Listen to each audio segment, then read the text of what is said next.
ഒരു സർവേ പറയുന്നത് ഈ ലോകത്തിൽ ഏകദേശം 59.5% ആളുകൾ ഇന്റർനെറ്റ് യൂസ് ചെയ്യുന്നുണ്ട് എന്നുള്ളതാണ്.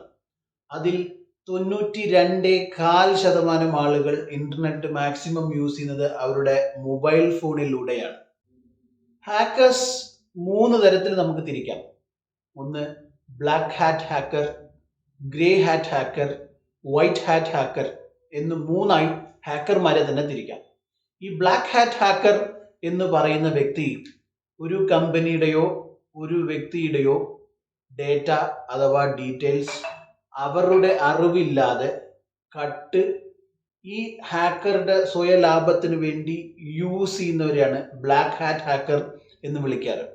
മറിച്ച് ഈ ഗ്രേ ഹാറ്റ് ഹാക്കർ എന്ന് പറയുന്നതും സെയിം തന്നെയാണ്. അവർ കക്കുന്നത് തന്നെയാണ്. ഒരു കമ്പനിയുടെയോ ഒരു വ്യക്തിയുടെയോ ക്രിഡൻഷ്യൽസ് അവരറിയാതെ കക്കുക തന്നെയാണ്.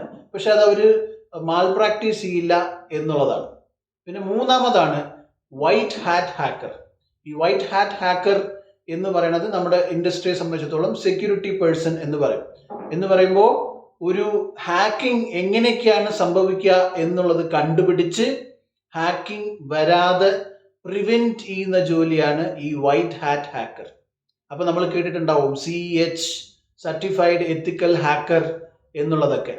സോ ആ കോഴ്സ് പഠിക്കുകയാണെന്നുണ്ടെങ്കിൽ വലിയ വലിയ IT ഇൻഡസ്ട്രീസിൽ IT കമ്പനിയിൽ നമുക്ക് ഒരു എത്തിക്കൽ ഹാക്കറായിട്ട് ജോലി ലഭിക്കാൻ സാധിക്കും.